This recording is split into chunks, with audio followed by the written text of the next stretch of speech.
Le foie gras, c'est quand même 20% de la population française. Il n'y a pas de symptômes, donc ils peuvent pas le savoir. Faut réagir vite dès que le diagnostic du foie gras est posé. Ouais, sans foie, en fait, on peut pas vivre.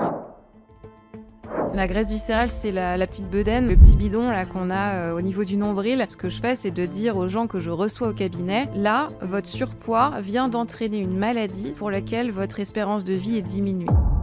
C'est factuel. C'est factuel. C'est cette graisse qui entoure les viscères, c'est celle-là qui est fortement corrélée au risque cardiovasculaire et au risque de maladie du foie gras. On sait que quand on a un foie gras, on a plus de risques de développer un diabète. Clairement, il ne faut pas attendre que les symptômes arrivent parce que C'est très tardif. Toi, tu constates, derrière, tu alertes, mais les cartes, elles sont dans les mains du patient. Ouais, exactement. T'as pas un patient marathonien qui a une Non. nage. Non, faut être très clair.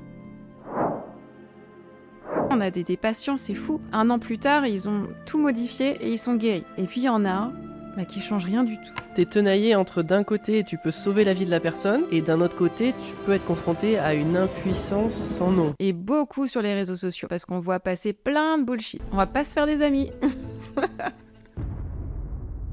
Si demain on diagnostique un foie gras, est-ce qu'il existe des médicaments pour soigner cette maladie ? Non, il n'y en a pas aujourd'hui. On est en 2023, fin 2023, il n'y en a pas encore aujourd'hui, mais ils sont évidemment à l'étude dans le cadre de protocoles de recherche clinique. Certains sont même en étude de phase 3, donc ça veut dire qu'ils sont juste peut-être presque avant la commercialisation, donc ça va arriver. Mais aujourd'hui, je n'ai pas de médicaments spécifiquement pour la NASH. Ok.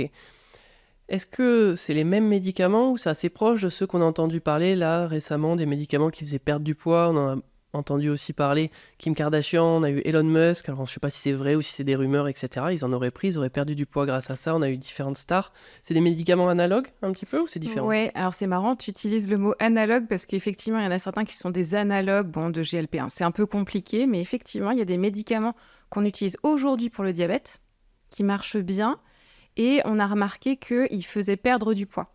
Donc on les a étudiés dans la NASH, les résultats sont prometteurs, mais aujourd'hui, on attend les résultats des phases 3. Voilà.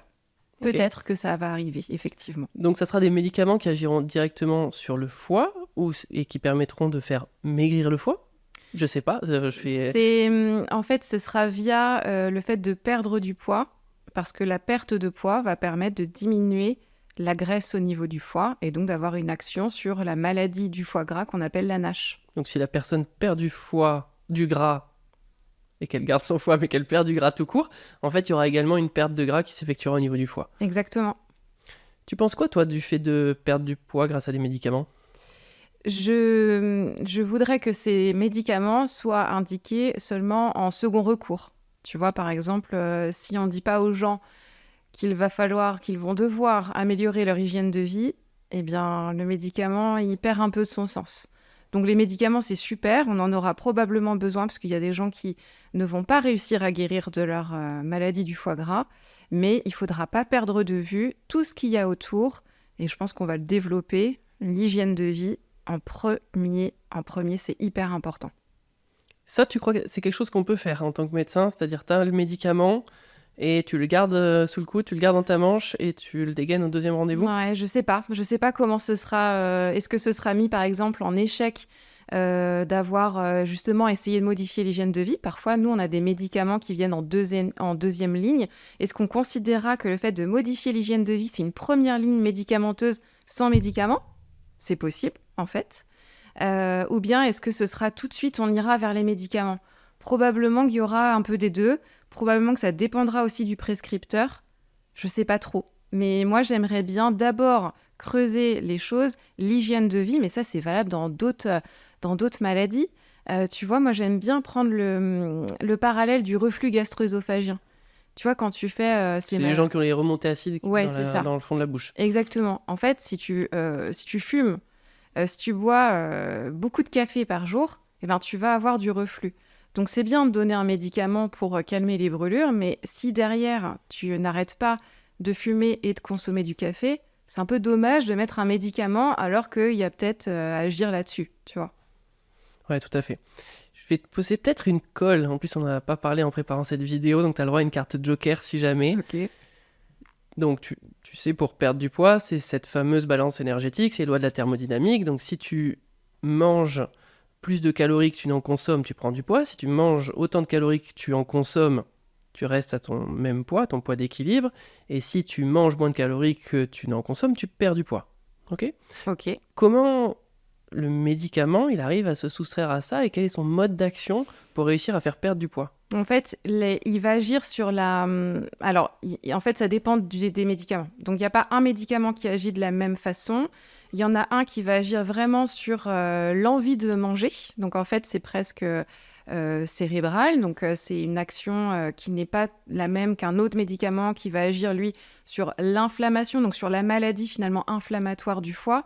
Donc, voilà, c'est pas tous les mêmes. Ils n'ont pas tous la même efficacité. Il y en a qui, par exemple, vont pas faire perdre du poids. Moi, j'ai parlé d'un, je l'ai évoqué parce qu'on a parlé de cette espèce de mode là, qui était apparue sur les réseaux sociaux. Où C'est tous les gens... l'Ozempic, pour pas L'Ozempic, voilà, tout pour le monde pas se le faisait... nommer. Les influenceurs se faisaient des injections, il y avait des ruptures dans les pharmacies. D'ailleurs, il y en a toujours, hein. C'est compliqué à en avoir encore aujourd'hui pour les personnes diabétiques. Donc celui-là, il agit comme ça.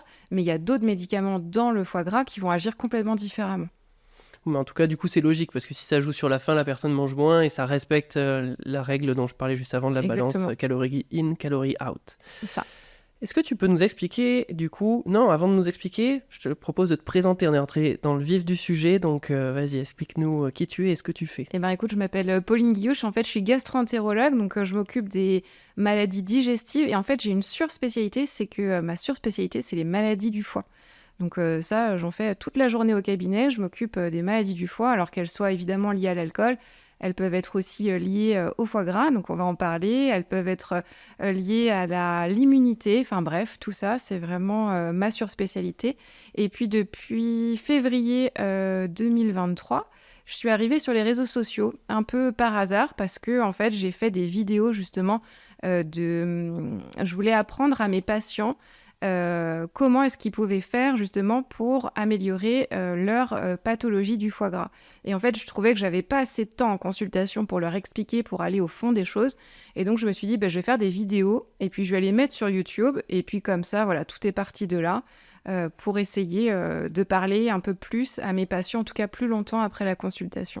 Tu trouves que c'est un bon moyen de faire de l'éducation et de toucher les gens ? Ouais, très clairement, parce que sur une journée de consultation, c'est un peu comme toi, je vais voir aller au maximum peut-être 20 patients en consultation. Donc t'imagines que quand tu fais une vidéo, ça parle à des milliers de personnes, surtout quand tu fais de la prévention, parce qu'en fait là aujourd'hui on va parler beaucoup de prévention. Et pour moi, c'est peut-être un des meilleurs moyens de toucher plein de monde, de faire de la prévention de façon active. Ouais, clairement. T'avais l'impression que tes patients, ils aimaient la prévention parce que ça, c'est quand même le gros problème. C'est quand même beaucoup plus facile, en tout cas, de motiver quelqu'un à éteindre le feu que de lui expliquer comment il faudrait qu'il fasse pour pas l'allumer. Le problème, c'est qu'aujourd'hui, les gens qui viennent me voir, ils sont malades. Donc la prévention, c'est un peu compliqué. On passe un peu après, mais il faut en tout cas les faire changer. Et le changement, c'est difficile. Quand tu as pris des habitudes, c'est difficile de les faire changer. C'est pour ça que ça prend du temps. Et c'est pour ça qu'en consultation, je trouvais que j'avais pas assez de temps pour amorcer ce changement. Ok, très très clair. Explique-nous du coup un petit peu ce que c'est que cette NASH, cette maladie du foie gras. Alors le foie gras, c'est un foie qui est gras, qui est trop gras. Et puis le problème, c'est que ce foie gras, dans 20% des cas, on ne sait pas très bien pourquoi d'ailleurs, les personnes vont développer la maladie qu'on appelle la NASH. Alors la NASH, c'est l'acronyme anglais ça veut dire Non-Alcoholic Steatohepatitis. C'est un peu compliqué, mais en gros, ça veut dire que c'est une hépatite qui est liée à la graisse qui est au niveau du foie. Le problème, cette NASH, elle est associée à des risques d'évoluer vers la cirrhose. On peut avoir aujourd'hui une cirrhose sans avoir bu une seule goutte d'alcool. Et puis, il y a plus de risques aussi de développer des cancers du foie. Donc en fait, on a le foie qui devient gras parce qu'on est en surpoids. Après, on a une hépatite, donc une inflammation de ce foie. Dans certains cas, ça évolue vers la cirrhose. Mm. Bon, et je crois que après la dernière étape, comme on ne peut pas vivre sans foie, on a compris. Voilà. La cirrhose, c'est quoi ? La cirrhose, c'est un état on a un foie qui dysfonctionne. Voilà, ça c'est la cirrhose, un état qui dysfonctionne, qui fait plus correctement ses fonctions. Bon, ça c'est à peu près clair. Comment est-ce qu'il dysfonctionne ? Eh bien, en fait, quand on a une inflammation, une hépatite, petit à petit, cette inflammation, elle va générer de la cicatrisation, des phénomènes cicatriciels. Petit à petit, ça donne de la fibrose, le foie il devient de plus en plus dur, il a de plus en plus du mal à faire son travail, et puis à l'extrême, petit à petit, se développe la cirrhose. Comment est-ce qu'on pourrait expliquer ce que c'est que la fibrose? Je sais pas si c'est clair pour des gens qui sont Ouais, pas du la milieu. fibrose, il faut imaginer que c'est du tissu dur, quelque chose de dur, qui va remplacer un tissu sain. Et le problème, c'est que ce tissu sain initial du foie, il avait une fonction, il avait un rôle, Ouais. et que ce tissu cicatriciel fibrosique, il est totalement inerte, je suppose. Exactement, c'est vraiment de la cicatrice, quoi. C'est comme une cicatrice sur la peau. Tu vois, elle est dure, elle est moche, elle sert à rien en fait. C'est pareil dans le foie. Ok. Et du coup, ça l'empêche de bien fonctionner, donc c'est quoi le rôle du foie? Alors déjà, ce qu'on peut dire, c'est que le foie, c'est un organe vital. Tu l'as dit, mais sans foie, en fait, on ne peut pas vivre. Donc ça, c'est vraiment hyper important. Le foie, il participe au métabolisme énergétique. C'est-à-dire que le foie, en fait, son travail, c'est de prendre les sucres et les graisses qu'on mange et de pouvoir les stocker et de les remettre à disposition quand, par exemple, on va faire un effort physique intense. Et bien là, il va les relarguer. Donc c'est vraiment cette espèce de régulation énergétique. Il a une fonction de synthèse des protéines, du sang, voilà. Il est indispensable à la synthèse de plein de choses dans notre corps. Il a une fonction de détoxification. Alors, ça fait beaucoup parler, mais en fait, il détoxifie effectivement ce qu'on lui donne, donc par exemple l'alcool, et aussi les médicaments. Voilà. Et puis aussi, il élimine, il fait un peu la station d'épuration avec la bile. Il produit de la bile, ce qui permet de virer en fait les déchets dans les intestins. L'aspect détoxification du corps, on en parlera un petit peu plus tard. Je profiterai d'être avec toi pour aborder ce sujet Avec parce plaisir. qu'on voit ça très très souvent. Ouais. Du coup, quelles sont les causes principales, un petit peu les facteurs de risque de la nage? Quand on parle facteurs de risque, je vais faire des petites précisions parce qu'à chaque fois, on a toujours des commentaires derrière de gens qui nous disent mais moi, mon grand-père ou ma grand-mère, ils faisaient ci, ça et ça, et finalement, ils n'ont jamais été touchés par la maladie. Donc, les facteurs de risque, c'est toujours des statistiques. Donc, il y a toujours des gens qui passent au travers. Mais malgré tout, les statistiques appuient quand même les facteurs de risque. Ouais. Il y a des facteurs de risque qui sont clairement très, très identifiés. En tout cas, pour le foie gras, c'est le fait déjà d'être en surpoids ou en situation d'obésité. Donc ça, c'est très, très clair. Le diabète également. On considère que 60 à 80% des diabétiques ont un foie gras. Le fait d'être un homme, je suis désolée, mais le sexe masculin, c'est un facteur de risque. Et puis, généralement, c'est à partir de 50 ans. Enfin, en tout cas, on a un pic, on va dire, de personnes qui ont plus de 50 ans. C'est tout à fait possible chez les enfants. C'est rare, mais c'est possible. C'est possible à n'importe quel âge de la vie, mais il y a quand même un pic vers l'âge de 50 ans. Il y a d'autres facteurs de risque qui restent encore à élucider. On sait que la génétique, très clairement, ça a été prouvé, très prouvé. Dans les autres facteurs de risque, on a aussi tout ce qu'on appelle le microbiote intestinal. Alors là, c'est un peu plus compliqué. Le microbiote, c'est tous les micro-organismes qui sont dans nos intestins, mais il y a aussi un rôle de ce microbiote dans le développement d'un foie gras. Voilà, il y a plein d'autres choses. Tu as abordé plein de choses sur lesquelles j'ai envie de revenir. On va prendre le dernier parce que je pense que je sais pas, peut-être que je me trompe, mais moi j'ai l'impression, et arrête-moi, que le microbiote c'est peut-être c'est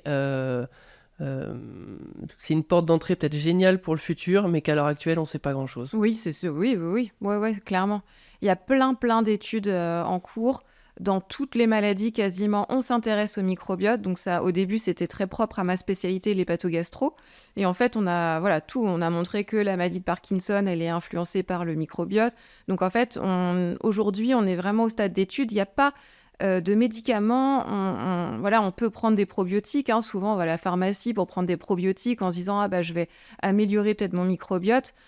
Oui, mais en fait, il n'y a pas de vrai... Mais ça va vraiment l'améliorer parce que moi, Alors moi, j'y connais vraiment pas grand-chose, mais je me dis, bon, il faut que ça passe l'estomac. Donc là, il y a des différents enzymes, il y a un pH qui est acide, ça va digérer, etc. On arrive à vraiment modifier notre microbiote en prenant des probiotiques? Oui, oui, oui, il y a des études qui montrent effectivement une efficacité dans certaines pathologies. Effectivement, quand on a pris des antibiotiques, par exemple, pour vraiment rééquilibrer un peu tout ça. Donc oui, il y a vraiment des applications pratiques. Mais aujourd'hui, par exemple, pour le sujet qui nous concerne, qui est la maladie du foie gras, je n'ai pas d'application. Je ne peux pas dire prenez telle petite bactérie, et c'est bon, ça vous protégera.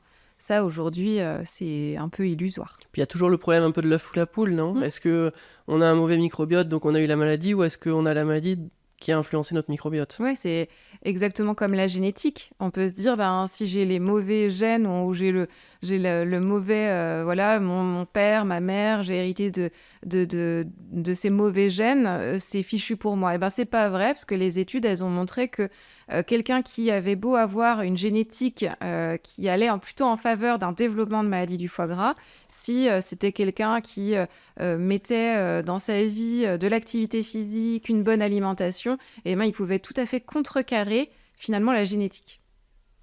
Ouais, donc ça c'est super parce que ça veut dire qu'on peut avoir un foie gras si on a une mauvaise génétique sans être en surpoids, par exemple. Oui, oui. Mais même si on n'est pas en surpoids, si on s'approprie des habitudes de vie plus saines, on aura un effet sur la pathologie. Exactement, ouais. Ça c'est une bonne... c'est plein d'espoir, c'est bien. Ouais. Tu m'as parlé des hommes tout à l'heure. Est-ce qu'on sait pourquoi? Est-ce que c'est lié au fait que peut-être les phénotypes masculins ont tendance à avoir plus de graisse, peut-être au niveau abdominal, au niveau viscéral? C'est une question hormonale, en fait, chez la femme qui protège jusqu'à la ménopause. Et puis, en fait, à la ménopause, on a quand même les femmes qui rejoignent, qui ont tendance à rejoindre en termes justement de stockage de graisse, d'accumulation au niveau de la ceinture abdominale. Mais c'est vrai qu'avant la ménopause, les femmes sont plutôt protégées. Donc, c'est pour ça qu'on parle du sexe masculin. Ok. Du coup, au niveau de cette graisse, il faut faire attention, je suppose, à la graisse qui est viscérale. Est-ce que tu peux nous expliquer un petit peu ce que c'est? Est-ce qu'il y a des moyens un petit peu de sensibiliser les gens pour repérer cette graisse viscérale? Ouais, la graisse viscérale, c'est la petite bedaine, le petit bidon là, qu'on a au niveau du nombril. Et parfois, on a des gens qui ont un IMC, donc un indice de masse corporelle qui est normal. Mais par contre, c'est vrai qu'au niveau de leur profil, ils vont avoir ce petit bidon. En fait, c'est cette graisse qui entoure les viscères, donc c'est pour ça qu'on parle de graisse viscérale, et c'est celle-là qui est fortement corrélée au risque cardiovasculaire et au risque de maladie du foie gras. Donc on peut s'amuser, je ne sais pas si on peut s'amuser, mais en tout cas on peut prendre son tour de taille par exemple, et si il est supérieur à 94 cm pour un homme et 80 cm chez la femme, alors on mesure la taille à peu près... Sur le nombril? Ouais, voilà, exactement. Et voilà, donc 94 cm chez l'homme, 80 cm chez la femme, c'est vraisemblablement, on a quand même trop de graisse au niveau des viscères. Tu sais, il y a ces physiques qu'on voit un peu chez les hommes avec des jambes toutes minces, des fesses toutes minces, mais un gros ventre. C'est ça, exactement. Stop, je coupe cet entretien pour vous annoncer une bonne nouvelle. Cela fait maintenant 2 ans qu'on reçoit des experts de la santé pour parler de sport et de nutrition. Avec Raph, on a sectionné les 7 conseils les plus précieux sur comment perdre du poids après 50 ans, partagés par des experts reçus sur notre chaîne. Vous recevez 7 emails pendant 7 jours, avec à chaque fois une information clé à retenir sur la perte de poids après 50 ans. Cliquez juste ici, c'est totalement gratuit. Allez, on reprend l'interview. Ok, on est pile poil là-dessus. Ouais. Tu as parlé du diabète. Je me souviens plus exactement, tu as dit que beaucoup de personnes qui étaient diabétiques avaient un foie gras. Ouais, 60 à 80%. Par rapport aux composantes du syndrome métabolique, donc les composantes, si je les oublie pas, hypertension artérielle, surpoids, hypertriglycéridémie, hypercholestérolémie et diabète. Oui, tout à fait. Ça marche comment? C'est ces facteurs-là qui sont des facteurs de risque d'avoir un foie gras, ou c'est le foie gras qui c'est joue les là-dessus? deux. C'est les deux. On revient sur l'œuf ou la poule. Ouais. Et en fait, on ne sait pas très bien. On sait que quand on a un foie gras, on a plus de risques de développer un diabète. Et on considère qu'il y a 2 à 3 fois plus de risques quand on a un foie gras de développer un diabète. Et quand on est diabétique, de développer un foie gras. Donc en fait, on est vraiment... tout est intriqué. Et d'ailleurs, la maladie du foie gras, nous, quand on la diagnostique, quand on voit les patients, très souvent, on va dire à nos patients, attention, il va falloir peut-être aller faire un tour chez le cardiologue. Parce que si vous avez un foie gras, eh bien peut-être qu'il y a aussi un peu de graisse au niveau des artères du cœur, par exemple, des artères carotides. Donc, il y a aussi plus de risques d'accident vasculaire cérébral. Donc, c'est une maladie qui est difficile à prendre en charge parce que finalement, elle n'est pas que de l'ordre d'un spécialiste. Elle va devoir... les patients vont devoir voir le cardiologue, peut-être Pour l'endocrinologue. un rendez-vous chez Pauline, on gagne un rendez-vous chez Ouais. le diabéto, Ouais. un rendez-vous chez le cardio. C'est vraiment ça en plus. Hein. Ouais, Ok. exactement. Du coup, c'est hyper important de réagir vite parce que j'ai l'impression que t'as dit que ça avait des conséquences, c'est un effet domino et que la machine peut-être s'emballe un petit peu vite. Faut réagir vite dès que le diagnostic du foie gras est posé. Ouais, et c'est le facteur temps, il est hyper important, donc c'est super que tu m'en parles, parce qu'il y a un truc qui est important, c'est que plus la maladie, et ça c'est vraiment un facteur bien identifié, plus la maladie elle est là depuis longtemps, eh bien plus la fibrose dont on a parlé tout à l'heure, eh bien elle se développe. Et on sait que la cirrhose, elle vient pas en quelques jours, elle vient en quelques années. Donc effectivement, plus on va plus on va prendre les choses en main, plus vite aussi on va guérir et moins on va avoir de risques de développer cette fibrose et cette cirrhose et avec tout ce qui vient, le diabète, l'hypertension, etc. Ouais. Du coup, on le diagnostique comment, ce foie gras? Alors, le diagnostic, c'est avec une biopsie du foie. Ah, Donc biopsie, on vient chercher un petit morceau de foie qu'on envoie au laboratoire. ouais. Alors, je vais modérer parce qu'aujourd'hui, on fait très peu de biopsies du foie dans le cadre de la maladie du foie gras. Mais si on veut vraiment dire les choses, le diagnostic, ça se fait sur l'analyse de cette biopsie sous microscope où on va pouvoir dire, voilà, c'est authentiquement une NASH. Bon. Sauf qu'en fait, aujourd'hui, on a quand même plein de choses qui permettent de dire, ben voilà, à 95% des cas, c'est une NASH, donc on va quand même pas faire la biopsie.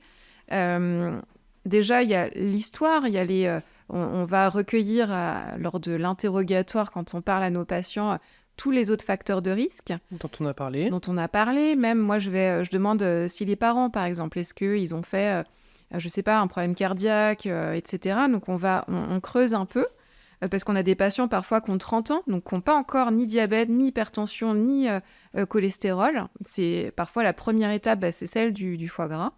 Donc on est presque en amont des complications, et c'est là où c'est intéressant de faire tout changer pour justement ne pas avoir les complications qui s'installent. Donc on interroge, on fait une échographie du foie, et ce foie, il est tout de suite... Il brille. Il brille, ouais, et il est très blanc en échographie. Et donc ça signe la stéatose, donc la graisse dans le foie.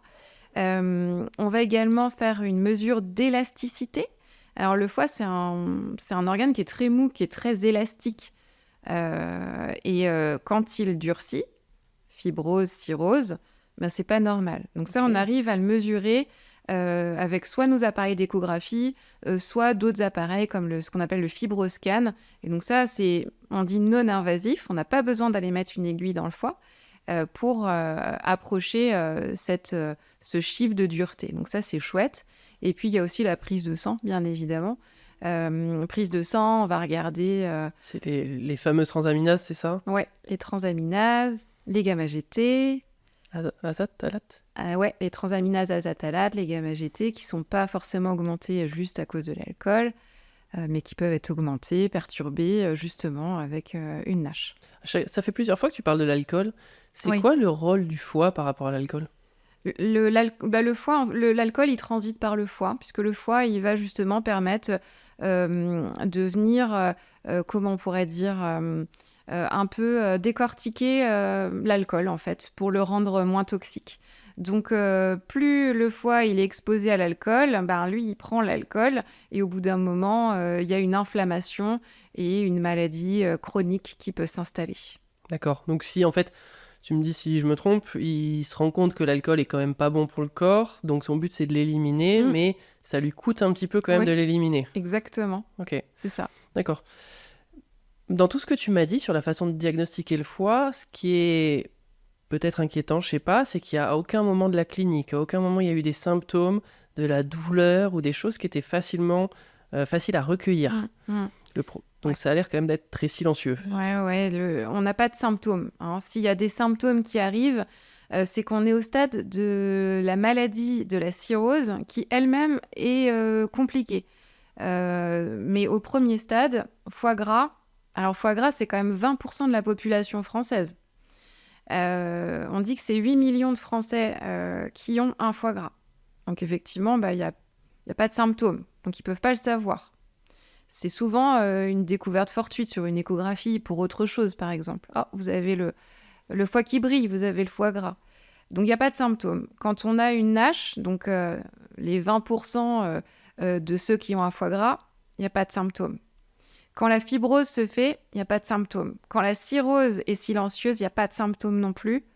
Et au moment où la cirrhose, là, on est vraiment sur un stade très avancé de la maladie, quand on a une jaunisse, un ictère, quand on a de l'eau dans le ventre, des œdèmes, des problèmes de coagulation, par exemple un nez qui saigne, en lien avec le foie, attention, hein, que les gens qui ont un nez qui saigne ne se disent pas qu'ils ont une cirrhose. Ce qu'on disait tout à l'heure, que le foie, il synthétisait plein de protéines dans le sang, et je suppose qu'il doit synthétiser des protéines qui ont un rôle de coagulation, c'est ça ? C'est ça, il synthétise les facteurs de la coagulation, donc c'est pour ça. Donc voilà, les symptômes, clairement, il ne faut pas attendre que les symptômes arrivent parce que... C'est très, très, très, très, très tardif. Ouais. Moi, j'ai déjà eu un patient qui avait un ictère. Oui. Une ictère ? Un ictère. Un ictère. Ouais. On est proche de la fin quand même. C'est pas bon signe du tout. Ouais. Du tout.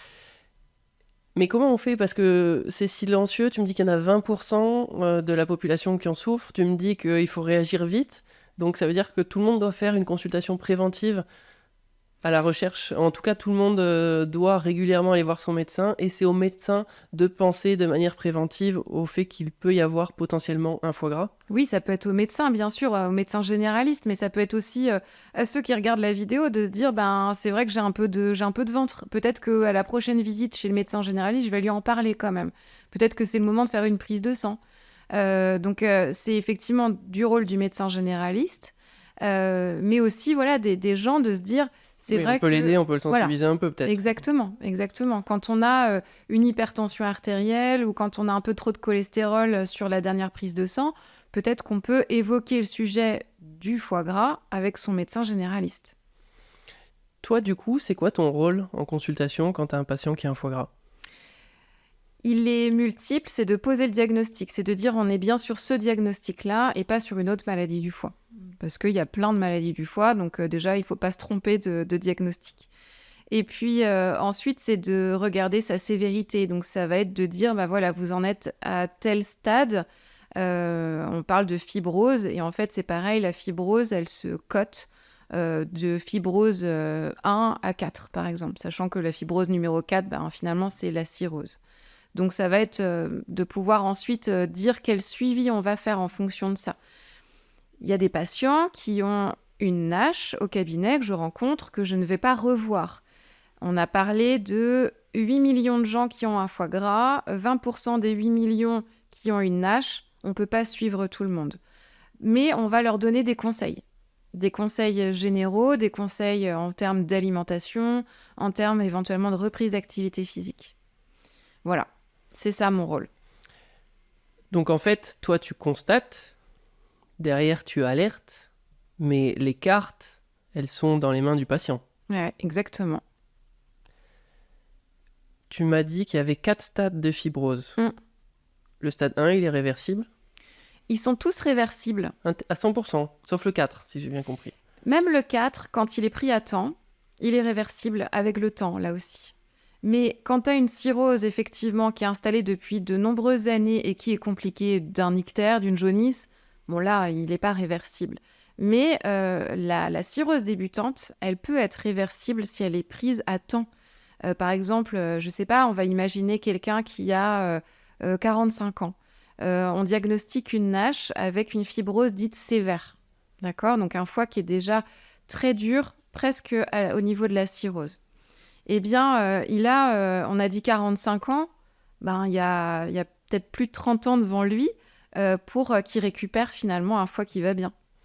Est-ce que ce qui est alarmant dans l'exemple que tu as pris, c'est que c'est une personne de 45 ans, donc c'est une personne jeune, mais est-ce que, à contrario, elle bénéficie pas d'un foie qui peut-être a plus de capacité de régénération que quelqu'un de 80 ans ? Oui, c'est sûr et certain.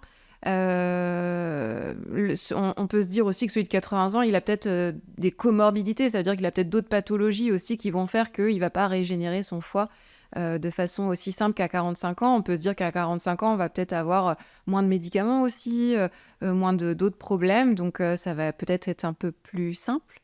Mais en tout cas, ce foie, il se régénère et ça, c'est quand même la très bonne nouvelle. Dans les autres synonymes de la maladie du foie gras, on l'appelle aussi un peu la maladie de la malbouffe Oui. ou la maladie des sodas. C'est vraiment le cas? Tu te retrouves avec... tu penses que c'est des noms qui sont appropriés? Oui et non. Oui, parce que en fait, ça nous vient des États-Unis, la maladie du soda. Oui, parce que clairement, la malbouffe, elle donne un foie gras, c'est-à-dire que si tu consommes des graisses et du sucre en trop grande quantité et en plus de mauvaise qualité, ton foie, il va venir stocker tout ça. Et donc, on atteint évidemment la stéatose, donc la graisse. Mais pas que, en fait. Le souci, c'est que finalement, si tu n'as pas besoin de mal manger, c'est ça tout le problème. Si tu manges trop sucré, trop de sucre ou trop de graisse par rapport, on parlait de la dépense énergétique par rapport à ta dépense, eh bien là aussi, il y a un phénomène de stockage qui va se faire. Et donc, on a aussi un foie gras. C'est cette notion que plein de gens ont du mal à comprendre entre des aliments qu'ils jugent healthy, et donc par exemple les avocats, les amandes, parce qu'effectivement, il y a des bonnes graisses, il y a des éléments qui sont intéressants dans ces aliments pour la santé. Mais malgré tout, ça reste des aliments qui peuvent être caloriques s'ils sont pris seuls. Et donc, si on mange un avocat à chaque repas, il y a quand même des chances qu'au bout d'un moment, on soit en excès calorique. Et que même si l'aliment en lui-même, peut-être, il peut être jugé comme healthy, il peut être jugé comme bon, ça créera des dommages au niveau du corps. Ouais, c'est la balance, quoi. Ouais. C'est la fameuse balance énergétique. Exactement. Du coup, tu t'as dit que les cartes étaient dans les mains du patient, tu donnais des conseils en termes d'alimentation, en termes d'activité physique.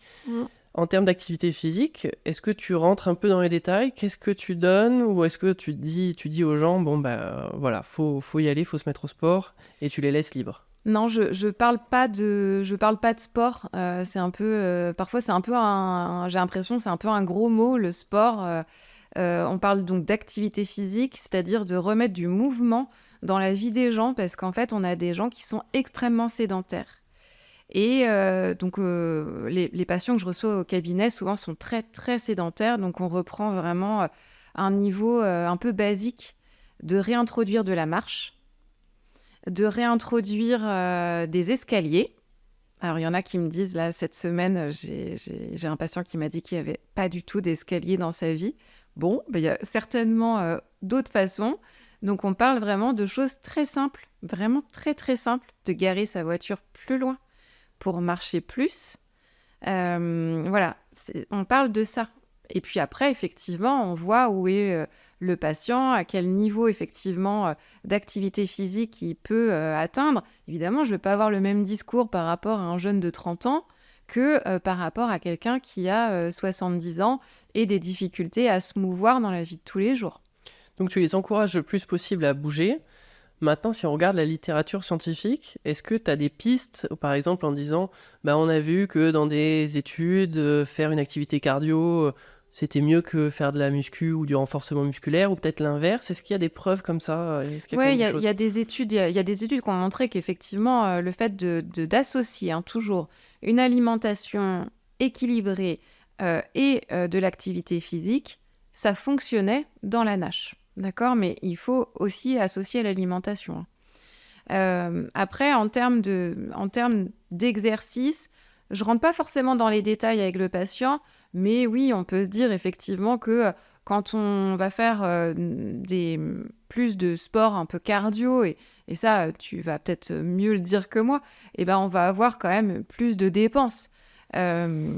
Ouais, mais tu vois, c'est les choses qui sont complexes. Et par exemple, je ne maîtrisais pas exactement pour le foie, c'est pour ça que je vais mettre des pincettes pour la NASH. Mais effectivement, une activité cardio où on transpire bêtement va avoir tendance à brûler plus de calories. Donc si on se réfère à la balance dont on a parlé tout à l'heure, ça sera bénéfique.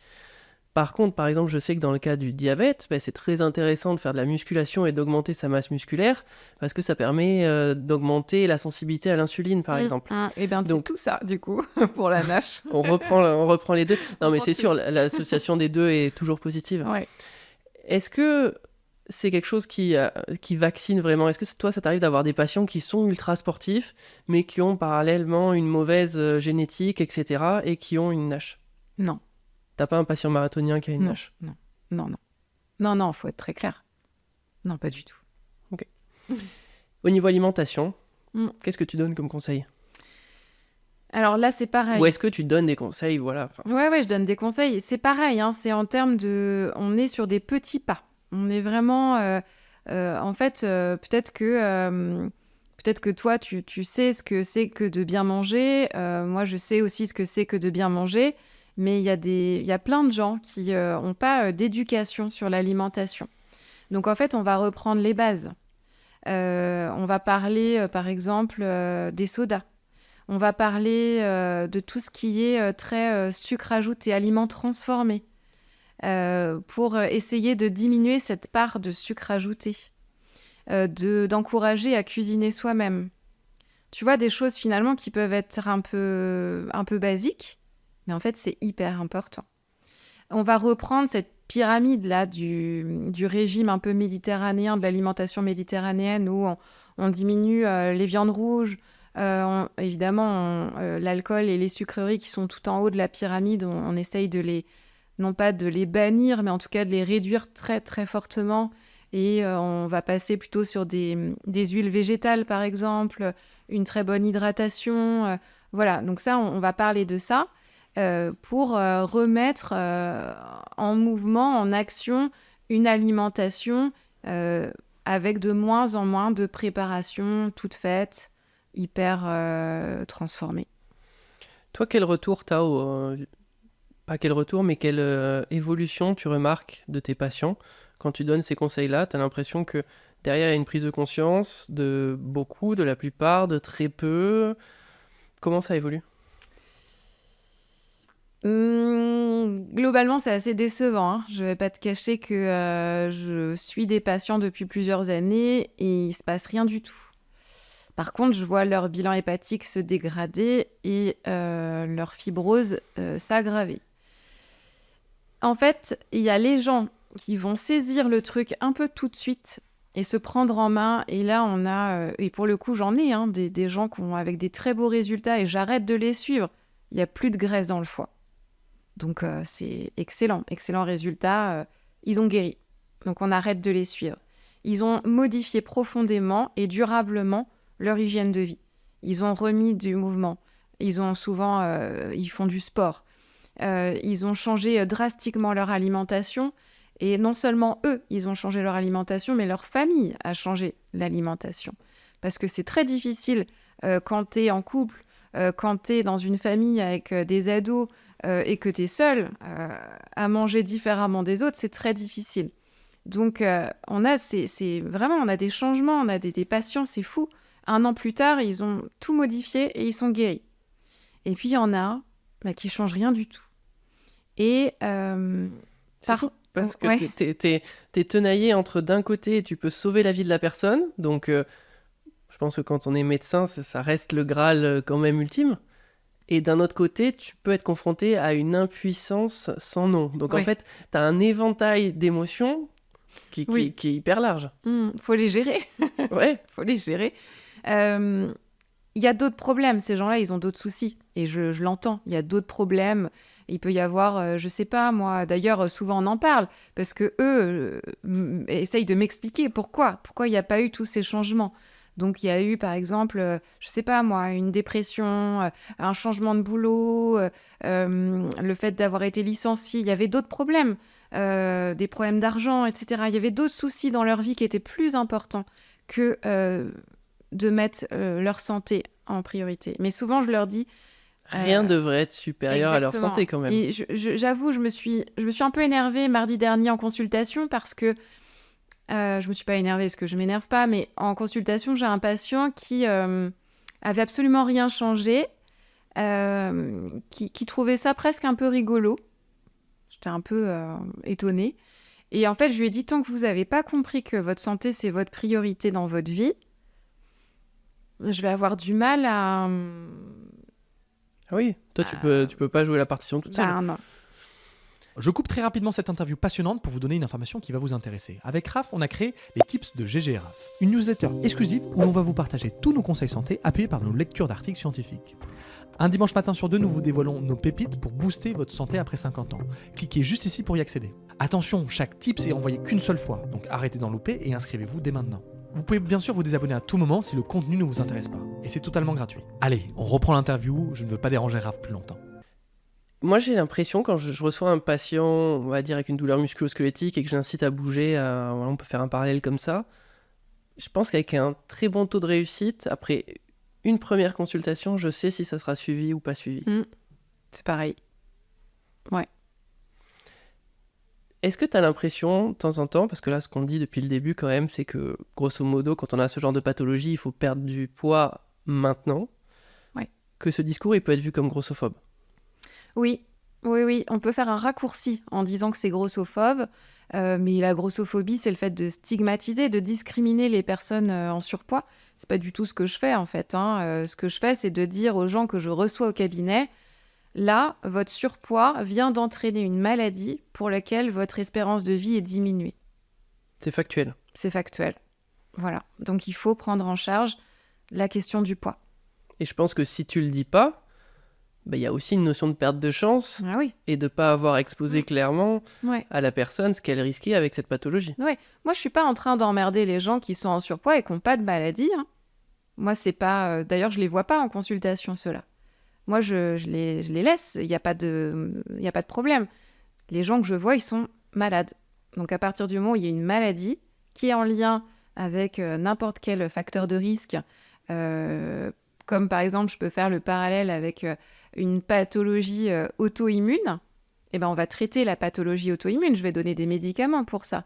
Là, si j'ai une maladie qui est en lien avec un surpoids, il va bien falloir s'occuper du surpoids.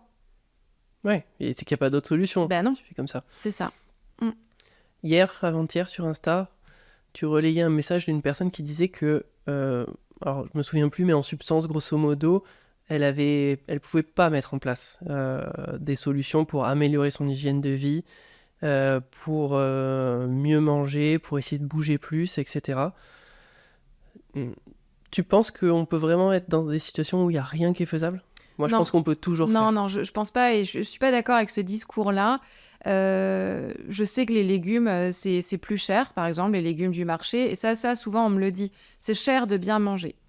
Je suis pas tout à fait d'accord parce que on a des légumes surgelés par exemple qui sont de très bonne qualité nutritive en fait. Quand on va manger un McDo, c'est cher en fait. Et si on diminue par exemple notre quantité de viande rouge, c'est cher la viande. Et donc si on passe sur des protéines végétales, c'est moins cher. Ah, si on mange des pois cassés, Exactement. des lentilles. Enfin, le Voilà. budget, il apprécie. C'est ça. Et pour le coup, c'est plein de fibres, donc ça sera rassasiant, c'est plein de protéines, donc ça sera rassasiant Exactement. également. Et ça Voilà. c'est très bon pour la perte de poids, c'est en ça. l'occurrence. Et c'est pas cher du tout. Alors, il y a aussi ceux qui disent que les diététiciens ne sont pas pris en charge et que c'est un frein du coup. Oui et non. C'est vrai que j'aimerais beaucoup, moi, que mes patients voient au moins une fois un professionnel de l'alimentation, que ce soit nutritionniste ou diététicien, parce que j'aimerais, parfois, quand les bases ne sont pas du tout connues, j'aimerais qu'ils aient un peu un cours, quoi. Après, il y en a qui vont le saisir ou pas. Donc, c'est vrai que c'est dommage que ce soit pas remboursé. Mais il y a aujourd'hui quand même pas mal de mutuelles qui prennent en charge aussi. Parfois une visite chez le diète, donc il faut interroger, si on a une mutuelle, il faut interroger sa mutuelle. Puis après, il y a peut-être aussi plein de façons de se renseigner. Il y a les réseaux sociaux quand même. Il y a des Moi, des façons. je vais me faire lyncher, mais moi j'ai l'impression qu'il y en a qui arrivent à trouver le chemin. Et il y en a qui trouvent beaucoup d'excuses pour avoir du mal à s'orienter sur le chemin. Et à l'heure actuelle, sur les réseaux sociaux, on peut avoir accès à beaucoup, beaucoup de choses. Alors, je suis d'accord qu'il y a plein de bêtises, mais malgré tout, il y a des comptes. Enfin, c'est facile de repérer des comptes. Nous, on fait quand même très attention aux gens qu'on invite sur la chaîne. Ok, on est peut-être professionnel de santé, il y a peut-être un petit biais, on est peut-être sensibilisé. Enfin, bon, c'est facile quand même. Il y a des comptes, c'est plus facile quand la photo de profil, c'est une jeune fille en maillot de bain, peut-être qu'il y aura moins d'informations, quoique, mais c'est peut-être un red flag, ça doit allumer quand même une lumière, et il y a quand même plein de comptes qui sont très bien faits, il y a moyen d'avoir quand même plein de connaissances de manière gratuite, il y a plein de vidéos YouTube, il y a plein de comptes Insta, je pense qu'il y a Je crois moyen. qu'on peut toujours un peu, et d'ailleurs moi en réaction à cette vidéo sur Instagram, j'ai eu plein d'autres messages où par exemple quelqu'un m'a dit moi je marche maintenant tous les midis 30 minutes. Bravo, ça coûte pas d'argent de marcher, on peut marcher n'importe où, donc c'est parfait en fait. Sur sa pause déj, elle va marcher 30 minutes. Donc j'entends aussi souvent, j'ai pas le temps. Je suis en déplacement. Ça, j'ai beaucoup de gens qui sont souvent en déplacement à l'hôtel, des commerciaux, des routiers, etc. En fait, on ne parle pas d'aller faire effectivement 1h30 de sport dans une salle. On parle simplement d'aller marcher 15, 20, 30 minutes. Je pense quand même que c'est faisable. Moi, ce que je trouve qui est un peu triste avec cette notion du malheureusement c'est pas remboursé donc je peux pas, c'est qu'on revient dans le même état d'esprit où en fait le patient il est passif, il attend qu'on lui donne quelque chose et à aucun moment il y a un petit peu un dépassement de fonction, d'aller vers l'avant, d'essayer de se dire bon, qu'est-ce que moi je peux faire de mon côté, est-ce que je peux être proactif, et finalement je sais pas si tu seras d'accord, mais je pense que le patient reste le spécialiste de son corps. Et certes, il va voir un médecin et c'est indispensable parce qu'il ne peut pas tout contrôler, mais c'est quand même lui le mieux placé pour mettre certaines choses en place. Je suis complètement d'accord. Surtout qu'il y a quand même cette ambivalence très souvent entre je ne veux pas prendre de médicaments et je préfère rester sur des choses très naturelles. Et puis d'un autre côté, il y a l'ambivalence où je ne veux rien changer.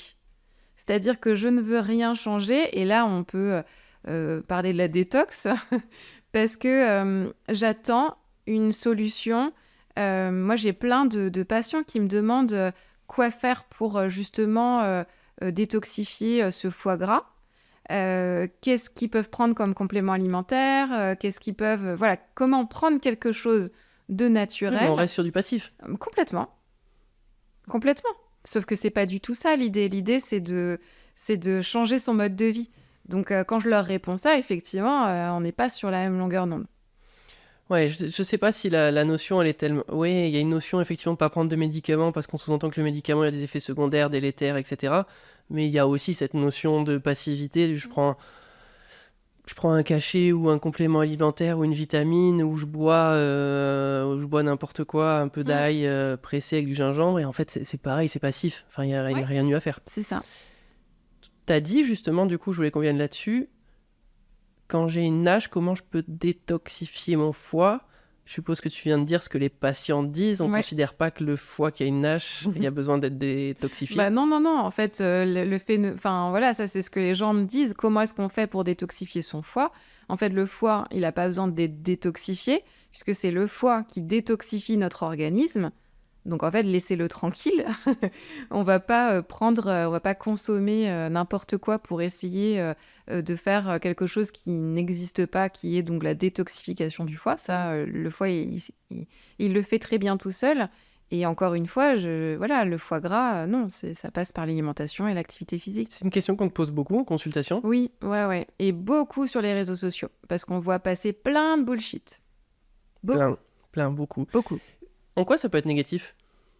Eh bien parce que, alors effectivement, ce que je dis à mes patients, c'est que s'ils ont envie de consommer plein de radis noirs, plein d'artichauts, etc., qui stimulent par exemple la sécrétion de bile et qui ne va pas avoir une grande action sur le foie, hein. Mais s'ils veulent faire ça, c'est très bien, c'est des légumes, moi ça me va parfaitement. Mais s'ils commencent à essayer de prendre, je sais pas moi, des compléments qui sont en vente, je sais pas, sur Internet, le risque quand même, et en fait on le voit au cabinet très régulièrement, eh bien c'est de venir abîmer le foie puisque comme le foie va recevoir tout ce que l'on consomme, parfois il y a des compléments alimentaires, il y a des solutions dites miraculeuses qui sont en vente sur Internet, qui sont à risque d'hépatite. Ah ouais. Tu as véritablement ça en consulte. Ah oui. Ouais. Il y a des Et, études scientifiques qui l'ont montré. et donc, au bout d'un moment, le patient, il te dit, bon, bah, finalement, si, j'ai pris ça. Oui, on interroge systématiquement, ça fait partie de l'interrogatoire. On parle des médicaments, bien évidemment. On parle donc de la consommation d'alcool, cannabis, autres toxiques. Et ensuite, c'est qu'est-ce que vous avez pris comme complément alimentaire, vitamines, infusions, tisanes, etc. Et parce que souvent, ils ne l'amènent pas tout de suite d'eux-mêmes. Et après, ils sont ah oui, c'est vrai, je prends ça. Et il y a quoi? Il y a un label, je sais pas, quelque chose sur les compléments alimentaires, CE, un truc qui authentifie, certifie, authentifie que c'est pas hépatotoxique. Non. Non. Non, tu peux fabriquer ton propre complément si tu as envie. Ah, chouette. Mm. Sympa. Ouais, ouais. Je mettrai ta photo dessus, Ouais. histoire d'avoir un peu une bonne caution quand même. Ouais. Euh, du coup, sur tout ce qui est détoxification, la meilleure façon de détoxifier le foie, en fait, on revient sur... L'hygiène de vie, l'hygiène de vie, l'hygiène de vie. Ouais. Ok. Donc, si on a un compte Insta qui promet une détoxification, le mieux, c'est de peut-être un peu nettoyer son Ouais. feed en se désabonnant. Oui, ouais, clairement. C'est le conseil que tu donnes. Oui, oh oui, oh oui, oui, oui. Ok. On va pas se faire des amis. Est-ce que tu veux rajouter quelque chose à cette discussion? Écoute, moi je pense que, tu vois, il y a un truc, j'ai réfléchi un peu parce qu'on avait préparé cette... Ah, j'ai une question.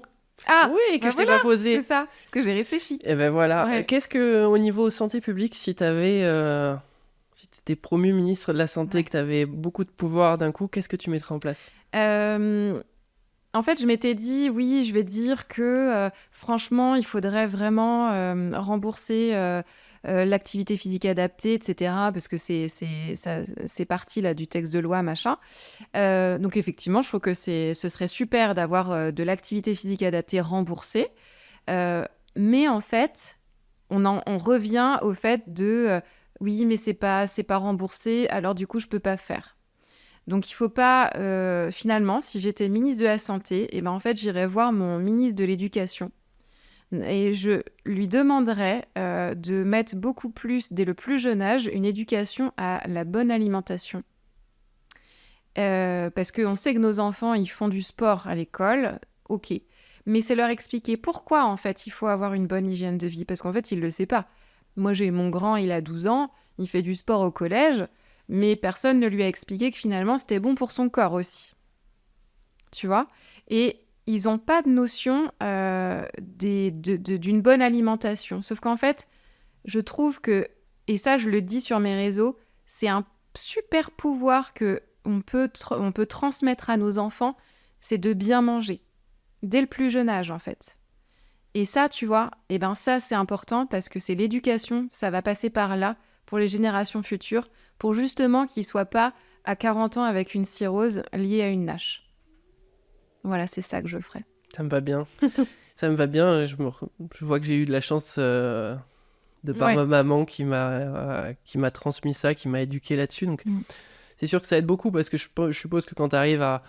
Je sais pas, tu as eu une jeunesse, une enfance où on t'a pas du tout fait manger les légumes, etc. Donc, c'est un goût que, du coup, tu t'es pas approprié au niveau du palais, que t'aimes pas.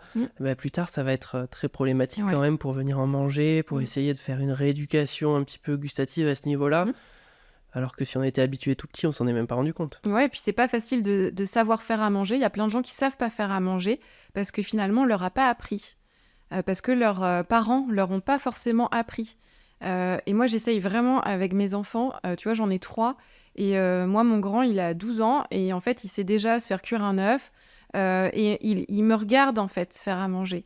Je dis pas que je suis une super cuisinière, pas du tout. Mais quand même, j'essaye de m'affairer. Et en fait, et leur papa aussi fait à manger. Et en fait, ils nous voient. Et en nous voyant faire à manger, transformer nous-mêmes les aliments et pas acheter tout transformé, et ben, je pense que c'est hyper important. Ouais, je suis tout à fait d'accord. Je te propose, on finit avec 2 questions qu'on pose à tous nos invités. S'il y a un seul conseil que tu devais donner à tous tes patients pour prendre soin de leur santé, ce serait lequel? Oh, Bon, on était proche de la question d'avant. Ouais. C'est de prendre soin de leur corps. On parle beaucoup de santé mentale. Les deux vont ensemble. Quand on dit un corps sain dans un esprit sain, Je crois qu'effectivement, c'est de prendre soin d'eux. Peut-être au sens général. Je sais que c'est pas très facile parce qu'on est dans une vie à 100 à l'heure, mais peut-être de faire un pas de côté et puis de prendre un peu plus soin d'eux. Ok. Toi, qu'est-ce que tu as mis en place dernièrement dans ta vie pour être en meilleure santé? J'ai pris une inscription à la salle de sport. Tu y vas? Ouais, j'y vais. Ouais. Avant, je faisais pas assez. Et peut-être que c'est la maturité, je ne sais pas. Mais je mets beaucoup plus de sport dans ma vie. Tu vois, là, je suis en week-end à Paris, j'ai pris mes baskets. Il y a 5 ans, j'aurais pas du tout fait ça. Je mange mieux aussi. Et peut-être un peu moins. Ok. Voilà. Tu vois, ça c'est ce qu'on disait tout à l'heure, c'est-à-dire que oui, on est d'accord, c'est génial de rembourser le sport. Enfin, tu prends tes baskets, tu vas marcher. Ouais. Ça, il y a tout le monde qui peut le faire. Alors, tu fais quoi à la salle de sport? Je fais un peu de tapis enfin, je fais un peu de cardio, quoi. Et puis après, j'essaye de faire un peu de muscu, de renfo, voilà. Ce qu'on disait tout à l'heure, un peu de cardio et un peu de renforcement musculaire, etc. C'est quand même souvent ce qui marche bien ensemble et qui est bien complémentaire pour avoir à peu près tous les effets.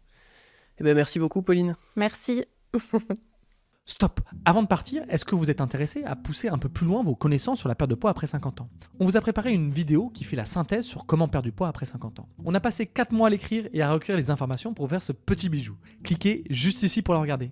À tout de suite!